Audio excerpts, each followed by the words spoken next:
그 건물도 법원 경매로 사면 되게 싼 것도 있나요? 네, 이게 어떤 거가 됐든 간에요. 이제 네. 원석을 발굴하는 게 정말 굉장히 좀 피로감이 많이 축적되거든요. 그러니까 네네. 흙 속에 가려진 진주를 잘 발굴을 해야 되는데요.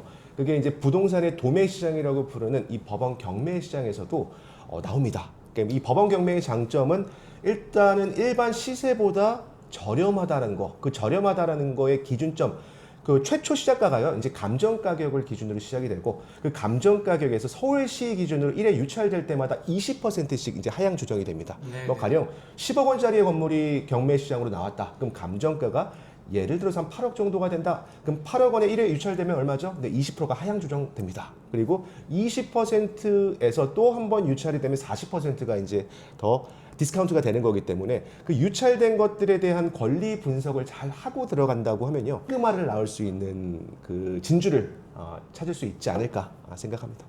굉장히 박앤세일을 하니까 그 할인가로 샀을 때는 건물도 뭐 자기 자본에 따라 다르겠지만 충분히 생각해 볼 수 있는 것 같습니다. 성격은 다르지만 결국 이 부동산들은 지금 계속해서 올라간다. 매가 증전에서 아까 네, 매물이 잠기면서 가치가 올라가니까 오를 수밖에 없는 구조인 것 같고요. 그러면 배 대표님 혹시 만약에 네. 지인 중에서요 지금 막 전세를 구해야 되나 월세를 구해야 되나 네네.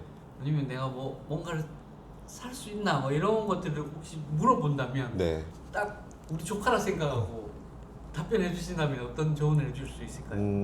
이렇게 생각하시면 됩니다. 이게 부동산이라는 건요, 이 샀었을 당시가 가장 싼 때입니다. 네, 그러니까 시간이 흘러서 되돌아보면요, 그때 살 걸, 네, 후회하시는 분들이 많거든요. 그러니까 결론적으로 이 인플레이션, 이 소리 없는 도둑이라고 하잖아요. 그러니까 시간이 지날수록 이제 화폐 가치는 계속적으로 이제 하락이 되지만요, 이 부동산이라는 이 실물 자산은 시간의 흐름에 따라서 우상향할 수밖에 없어요. 그래서 만약에 제 조카라고 하면은 내가 금융권의 레버리지를 활용하면서 할 수 있는 조건만 된다라고 하면 무조건 사야 됩니다. 그리고요, 대출에 대한 부분들을 말씀하셨는데, 은행에서는 대출을 볼 때요, 차, 담, 용 이 세 가지를 봅니다. 첫 번째는 차주가 누구냐, 돈을 빌리는 사람이 누군지를 보고요.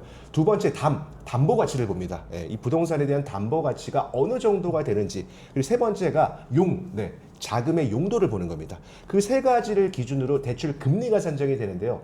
이 대출 금리라는 건 이 기준금리에 가산금리를 붙이고 그 가산금리에 우대금리를 적용해서 총량적인 금리가 나오는 겁니다. 그래서 내가 생애 최초로 주택을 구입하시는 분들일수록 정부에서는 투기로 볼까요? 아닙니다. 투자로 봅니다. 그래서 상대적으로 좀 관대하게 볼 수밖에 없기 때문에 지금 이 시점에 내가 부동산을 본다라고 하면은 전세, 월세로 들어가지 마시고요. 무조건 사세요. 그게 경매가 됐든 일반 매매가 됐든 늦었다고 할 때가 가장 빠를 때입니다.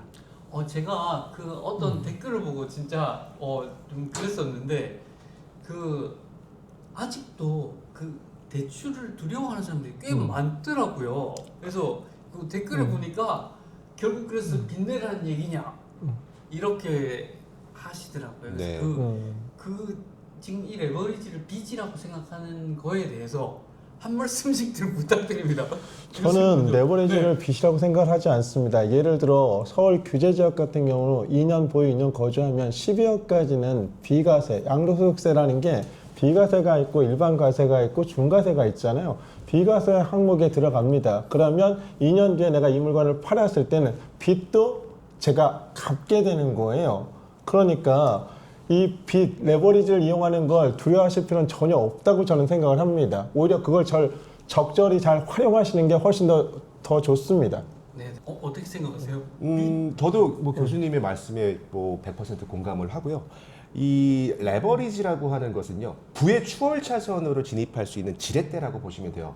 한 예로요, 제가 그 성동구에 있는 텐제일 아파트를 샀었을 당시가 매매 금액이 7억 4,500이었습니다. 그때 당시 부동산 가격 계속 폭락할 것이다, 앞으로 계속 떨어질 것이다, 시장에서는요 정말 폭락론자 분들이 이 부정적인 여론이 지배적이었어요. 근데 시간이 정확하게 10년 지난 지금요, 이 매매 가격 자체가요 23억 원을 돌파합니다. 제가 만약에 근로소득 혹은 사업소득으로 해서 돈을 벌었다고 하면은 이게 가능했을까요? 그게 안 되거든요. 내가 사업을 해서 버는 돈의 속도보다 부동산이 올라가는 돈의 속도가 훨씬 더 빠르다는 겁니다. 그래서 내가 레버리지라는 것은 한마디로 갚을 수 있는 능력이 안 되면 하면 안 되겠죠. 근데 최소한 내가 대출 이자를 갚을 수 있을 정도의 기초 체력이 된다. 그러면 지금이라도 투자를 해서 레버리지를 활용을 하시는 게 훨씬 더 부의 추월차선으로 진입할 수 있는 지름길이다라고 보시면 될 것 같아요.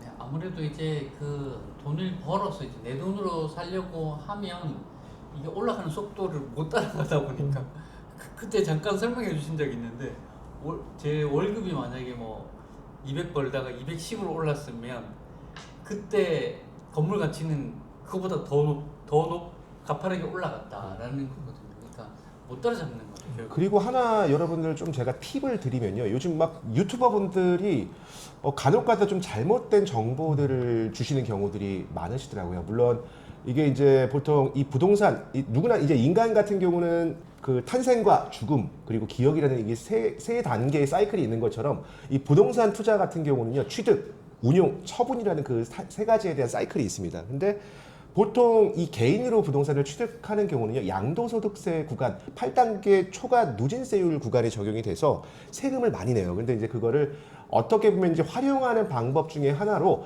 부동산 매매 사업자를 내서 부동산 투자를 하는 경우들이 많거든요. 그렇게 네네. 되면은 이게 이제 단기간에 1년 이내에 보통 처분을 하게 되면은 보통 70%의 일반적으로 중과세를 내게 되고 2년 이내에 매각을 하게 되면 60%의 이제 세금을 내는데 부동산 매매 사업자를 내게 되면은 종소세 구간에 들어갑니다. 그냥 일반적으로 8단계 초과 누진세율의 구간에 적용이 돼서 그걸 많이 활용하셔라라는 그 아이디어는 굉장히 좋습니다. 하지만 그거를 토대로 지방에 있는 물건들을 계속 사야 된다, 백채까지 늘려야 된다. 그거의 문제점이 뭔지 아십니까? 예, 그거의 문제점은요.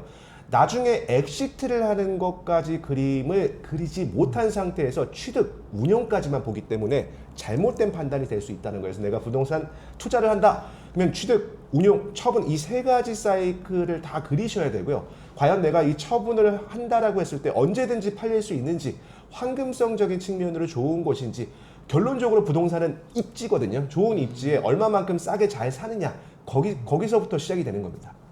역시나 결국에는 입지 선정인 것 같고 어떤 입지, 어떤 물건을 사는 건가가 되게 중요한 것 같습니다. 그게 정확했을 때는 뭐 우리 레버리지를 충분히 일으켰다 하더라도 기본적으로 상승 우상향을 늘 해왔으니까 그 역사가 증명을 하는 거니까 그런 말씀으로 제가 잘 이해한 것 같습니다. 오늘 이렇게 또 긴 시간 너무 귀한 분들을 저희 웰스클래스에서 모실 수 있어서 너무 감사했습니다. 네, 감사했습니다. 너무 감사합니다. 네, 또 다음에 또 한번 뵙도록 하겠습니다. 네, 감사합니다. 감사합니다. 뵙겠습니다. 네.